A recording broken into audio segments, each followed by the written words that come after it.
Now back to our other top story. Ricky Kidd freed from prison after spending 23 years behind bars. Investigative reporter Angie RICONO is live now from the Cameron Correctional Complex, the scene of a very happy reunion tonight. Angie, what an incredible evening.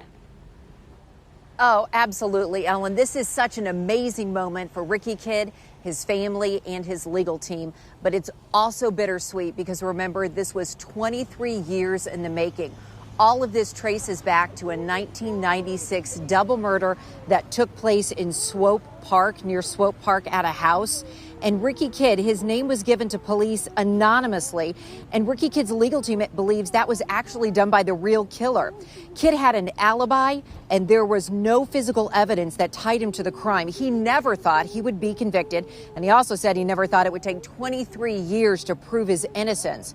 Today, as he left prison, he admitted he's angry.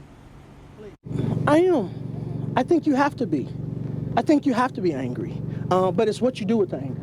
And I found a way to channel that and turn it into passion. And so in the days and weeks and months ahead, I think you'll see some of that passion emerge in conversations and perhaps interviews.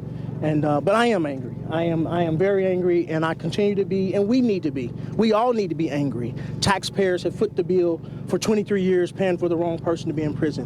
While the real individuals was out there in society, we all should be angry about that and should be also willing to do something about it. The system failed twice. It failed when it wrongly convicted him, and it failed when it took 23 years to correct that mistake. A lot of tears. I've been crying. My face looks terrible. I was very happy. I was very excited. I just keep saying in my head, I can't believe this is happening. I can't believe this is happening. Like, he's really out. We've been to so many court dates. We've been to so many appeals, and we've been left crying. And now I'm coming and I'm crying because he's getting out. Who you just heard from, that's Ricky Kidd's daughter. She wasn't even born when he left for prison, and she's now in her 20s. The good news is that the family is all off together for a steak dinner. Reporting live from the Cameron Correctional Complex, Angie RICONO, KCTV5 News. Yeah, I can't imagine how much time that they'll need to make up now. It's unbelievable. And he made a great point about taxpayers. They should be angry too, because yes, the people who were responsible were free. All right, Angie got away. Yeah, Angie RICONO live for us in Cameron tonight. Thank you.